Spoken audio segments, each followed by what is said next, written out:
समुद्र के पानी में गिरता हुआ सूरज की रोशनी के साथ इन नावों की भीड़ यहाँ के नज़ारे को और भी सुंदर कर दिया है। इस भीड़ भाड़ता के पीछे है यहाँ के मछुआरे।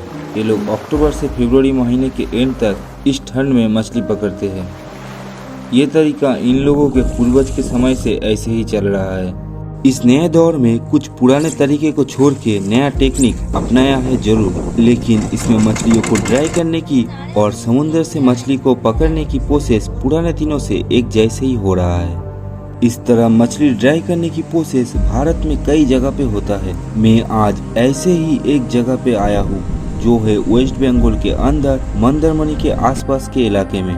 इस सफर के दौरान मैं कुछ नया जानने और सीखने की कोशिश कर रहा हूँ और आप लोगों को सही इन्फॉर्मेशन बताने की भी कोशिश करूँगा। इस वीडियो को मैंने 2 पार्ट में डिवाइडेड किया है। पहला पार्ट है कैसे फिश को ड्राई करते हैं, यानी कि मछलियों को कैसे धूप में सुखाया जाता है, और दूसरा पार्ट है मछलियों को समुद्र से कैसे पकड़ते हैं, किस तरीके से और दिन के कौन कौन से समय में।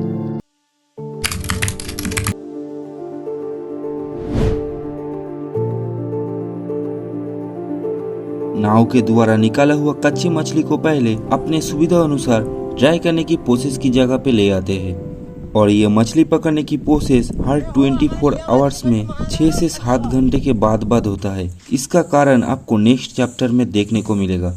इस प्रोसेस की जगह पे जिस नेट के ऊपर मछलियों को एक एक करके रखते जा रहा है, इस नेट के नीचे सूखे घास का मोटा परत है ताकि मछलियों का पानी जल्दी से जल्दी निकल जाए।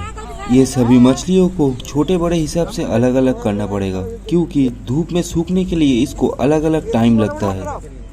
और जो मछली नष्ट हो गया है या फिर इंसानों के खाने लायक नहीं है, ये सभी मछलियों को रेत मिला के सुखाया जाता है। इसमें 1 से 1.5 दिन का समय लगता है। फिर इसको मुर्गियों के चारे के हिसाब से यूज करते हैं। फ्रेश मछलियों को धूप में सूखने के लिए 1 से 2 दिन या फिर 3 दिन का भी समय लग सकता है। अगर मौसम खराब हो तो छोटे छोटे मछली जल्दी सूख जाते हैं, लेकिन बड़े मछली को सूखने के लिए समय लगता है। इसलिए बड़े मछली एक बार सूखने के बाद फिर इसको अलग अलग तरीके से सुखाया जाता है। आप जो ये पीछे छोटे छोटे घर देख रहे हो, इसको मछली पकड़ने की इस 6 महीने के लिए तैयार करते हैं। हालांकि यहाँ पे ज्यादातर लोगों का घर आसपास में ही होता है, लेकिन इस घर को बनाने का पीछे का कारण है मछलियों को अच्छी तरह ख्याल रख सके और स्टोर भी कर सके, क्योंकि आप ये सब मछलियों को रहने वाले इलाके में इतना तादाद में ले नहीं जा सकते। इसका कारण है इस मछलियों का गंध जो बहुत ही ज्यादा है, क्योंकि यहाँ पे ज्यादा क्वांटिटी में है। एक नया इंसान के लिए यहाँ ज्यादा देर रहना मुश्किल हो सकता है, लेकिन इन लोगों के लिए एक आदत जैसा हो गया है।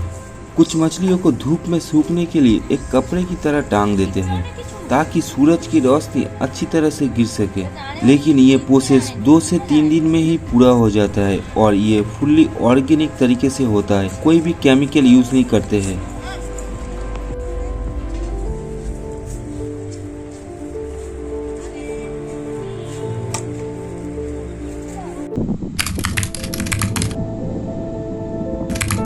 अभी टाइम है सुबह के 9 बजे। कुछ ही देर में नाव को तैयार किया जाएगा मछली शिकार करने के सफर में जाने के लिए। हालांकि ये टाइम हर दिन 9 बजे नहीं रहता, ये ज्वार भाटा के ऊपर निर्भर करता है। मेरा कई दिनों की कोशिशों के बाद इन नाव में से एक मछुआरे दोस्त मुझे इस समुद्र के सफर में ले जाने के लिए तैयार हुआ है। मुझे इस वीडियो को बनाने में ज्यादा दिन लगने का कारण है मैं अभी तक कोई भी वीडियो में टाइम के अलावा कुछ और इन्वेस्टमेंट कर नहीं पा रहा हूँ। मुझे किसी न किसी की दोस्ती और सहायता की जरूरत है। अभी मैं इसी दोस्त का वेट कर रहा हूँ। इस दौरान कुछ मछुआरे बड़े बड़े नेटों को एक के बाद एक रखते जा रहा है। इसके साथ कुछ जरूरी सामान भी है। ये लोग काफी दूर जाने वाला है, नेक्स्ट डे ही वापस आएगा। ये पहला पड़ाव है समुद्र में मछली पकड़ने का। इस छोटे से पार्ट को मैं दिखाने का कारण मैं वीडियो में आगे बताने वाला हूँ। और मैं जिस नाव पे जाने वाला हूँ वो दोस्त आ चुका है। मेरा ये दोस्त अभी मुझे चप्पल खोलने के लिए बोला है। आप चप्पल पहन के नाव पे जा नहीं सकते क्योंकि इसको भगवान की तरह मानते हैं। सब अपने अपने धर्म के हिसाब से नाव को पूजा करते हैं और हमें सभी धर्म का सम्मान करना चाहिए। यहाँ पे कुछ नेट के टोकरियों को देख सकते हैं जिसको समुद्र के पानी से साफ किया जा रहा है। इसमें बाद में मछली भर के एक बांस के लकड़ी के सहारे कंधे पे ले जाते हैं, जिसको आप लोगों ने पहले चैप्टर में देखा है। ये नाव ज्यादा बड़ा तो नहीं है, इससे कई बड़े नाव है इधर जो काफी ज्यादा दूर जाते हैं, लेकिन मैं इस नाव पे एक छोटे से सफर पे जा रहा हूँ जो करीब 3 से 4 घंटे की होने वाला है। और इस नाव पे 3 जन हैं, एक है तजुर्बेदार आदमी और उनके 2 बेटे। ये दोनों दोस्त मेरा ये चैप्टर को कंप्लीट करने में बहुत ही ज़्यादा मदद किया है। और इस वीडियो में जो भी इंफॉर्मेशन है और रहेगा, ये सारा इंफॉर्मेशन मैं यहाँ के लोकल लोगों से और इन 2 भाइयों से कलेक्ट किया है। एक है मोइताब अली खान और एक है मोती अली खान।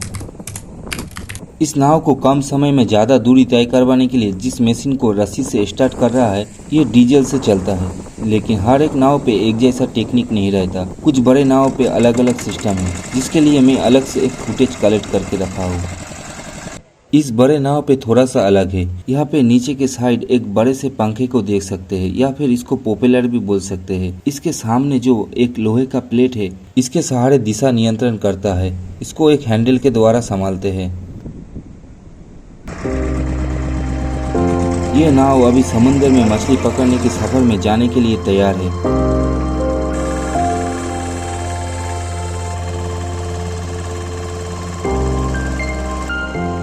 इस सफर में हम लोगों को कुछ समुद्र की पक्षियों को देखने को मिला। करीब 20 मिनट की दूरी तय करने के बाद हम लोग हमारे लोकेशन के पास पहुंच चुके हैं। यहाँ पे जो आप नेट देख रहे हैं और जो नेट आप लोगों ने पहले देखा था, उसको ला के समुद्र के पानी के नीचे तैयार करते हैं। इसके लिए मैंने एक एआई इमेज जनरेट किया है कुछ इस तरह, इसलिए मैं इसको पहला पड़ाव बोला था मछली पकड़ने का। इन लोगों का ये नेट काफी दूर तक फैला हुआ है। यहाँ से मछली निकालने से पहले अपने आप को और इस नाव को यहाँ के हिसाब से तैयार कर रहा है, जिसमें शामिल है नाव के प्रोपेलर को नाव के ऊपर बांधना, क्योंकि यहाँ पे चप्पू से नाव को चलाया जाएगा। यहाँ पे ज्यादा दूरी तय करने की जरूरत नहीं है और ये नाव भी छोटा है। जहाँ पे मछलियों को रखने वाला है, यहाँ पे कम से कम गंदगी हो इसके लिए एक नेट को बिछाना। मछलियों को निकालने की प्रोसेस में इस लंबे से नेट में करीब करीब बीच में एक रस्सी से बांध के रखते हैं, जिसको धीरे धीरे ऊपर उठा के नाव के एक जगह पे बांध दिया है। इस नेट में यहाँ से एंड तक काफी सारा मछली है, जिसको निकालने के लिए इस नेट के एंड में एक भारी सी चीज से बांध के रखा है, ताकि नेट भी डूब जाए और इस एंड से इस भारी सी चीज को खोल के मछलियों को भी निकाल सके। देख सकते हैं पानी की तरफ नाव कितना झुका हुआ है। आप लोग समझ सकते हैं इस नेट का वजन। अभी इस नेट पे जो सब मछली है, ये सब मछलियों को एक एक करके इन टोकरियों में भर के नाव के नीचे स्टोर करते रहेगा, जब तक इन लोगों के सब नेट से मछलियों को ना निकाल ले।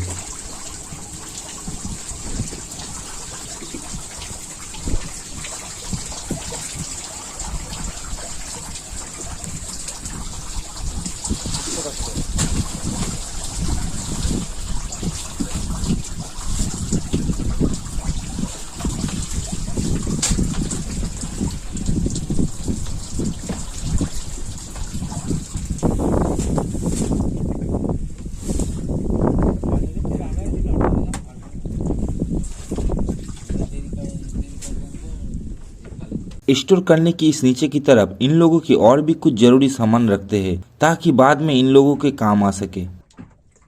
ये सब मछली ज्यादा बड़ा तो नहीं है, लेकिन ज्यादा छोटा भी नहीं है, क्योंकि ये लोग ज्यादा बड़े मछली पकड़ने का नेट इस्तेमाल नहीं करते।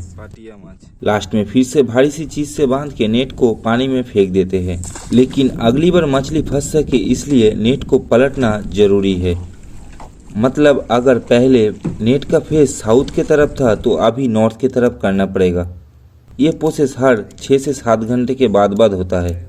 इस 6 से 7 घंटे के पीछे का कारण है ज्वार भाटा, जो हर 24 घंटे में 12 घंटे ज्वार और दूसरा 12 घंटे भाटा होता है। ऐसे ही ज्वार के बाद भाटा और भाटा के बाद ज्वार। लेकिन ऐसा नहीं है कि 12 घंटे बाद भाटा है बोल के पानी अचानक से कम होके भाटा की शुरुआत हो जाएगा। पानी धीरे धीरे कम होके भाटा की शुरुआत होता है, फिर पूर्ण रूप में भाटा होता है, फिर पानी का लेवल धीरे धीरे बढ़ के ज्वार की शुरुआत होता है, फिर पूर्ण रूप में ज्वार होता है। इस शुरुआत में पानी बहने की दिशा एक तरफ, फिर पूर्ण रूप में एक तरफ। हम लोग समझने के लिए आप जिस टाइम से इस वीडियो को देख रहे हैं, इस टाइम से 12 घंटे ज्वार है समझते हैं, फिर दूसरा 12 घंटे भाटा है। अगर ज्वार के शुरुआत में पानी का बहाव नॉर्थ के तरफ है तो नेट का फेस साउथ के तरफ करना पड़ेगा, ताकि पानी के बहाव के साथ मछली नेट पे फंस सके। लेकिन इस दूसरा 12 घंटे भाटा होने के 4-5 घंटे पहले और इस जवार के 6 से 7 घंटे के बाद पानी का स्तर धीरे धीरे कम होकर भाटा की शुरुआत हो जाता है। इस शुरुआत में पानी का बहाव साउथ के तरफ होता है तो नेट का फेस नॉर्थ के तरफ करना जरूरी है। ऐसे ही हर बार ये प्रोसेस लगातार चलता रहता है। इस भाटा के शुरुआत के बाद जब पूर्ण रूप में फिर से भाटा होता है तो पानी का बहाव चेंज होकर नॉर्थ के तरफ होता है। ऐसे ही 6 से 7 घंटे के बाद पानी का बहाव एक दूसरे तरफ होता है और इस तरह मछलियों का नेट का फेस चेंज करते रहता है। जैसे आप बड़े नेट को देखा है, ये लोग दूर जाके ऐसे ही 6 से 7 घंटे के बाद मछली पकड़ के स्टोर करके नेक्स्ट डे ही वापस आते हैं। और ये लोग भी दिन में तो 6 से 7 घंटे के बाद मछली पकड़ के आते जाते रहते हैं, लेकिन रात के लिए ये लोग यहीं पर रह जाते हैं। इसका कारण है आने जाने में दिक्कत और लोकेशन की पहचान, और रात को नींद की भी जरूरत होता है।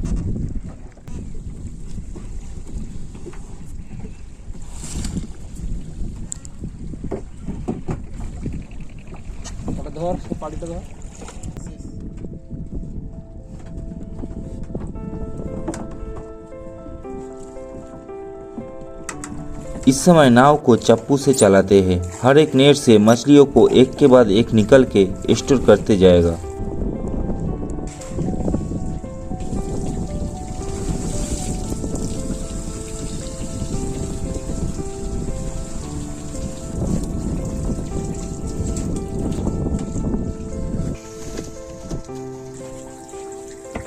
ये सब मछली निकालने के समय इन दोस्तों के एक नेट किसी वजह से खुल गया है, जिस कारण ज्यादा मछली नहीं फंस सका इस नेट पे।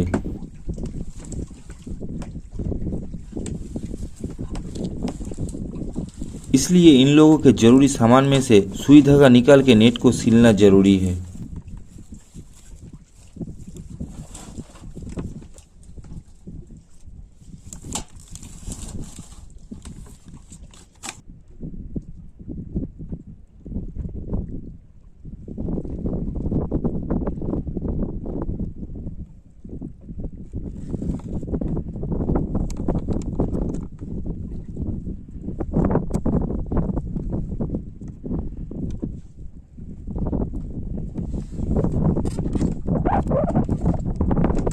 इस नेट को जिस धागे से सिल रहा है ये लाइलॉन का है। कितना जल्दी और कुशलता के साथ नेट को सिल रहा है। इसके साथ साथ मजबूती का भी ध्यान रखा है।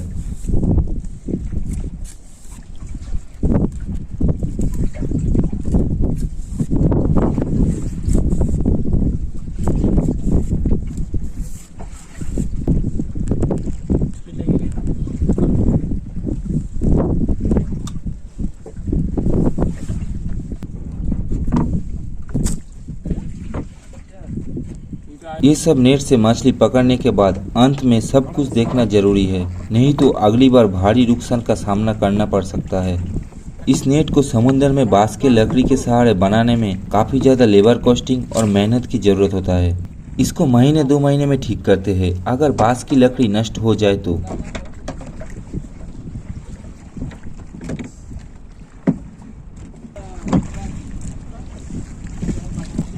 अभी मछली पकड़ने का सारा प्रोसेस कंप्लीट हो जाने के बाद निकालने से पहले नाव का साफ सफाई करके और मछलियों को स्टोर करने के समय नीचे की तरफ जो ज्यादातर पानी जम गया है इसको निकालना जरूरी है। ये सब पानी को इस छोटे से नाव पे तो हाथों से निकाल रहा है, लेकिन बड़े नाव पे पंप का इस्तेमाल करते हैं।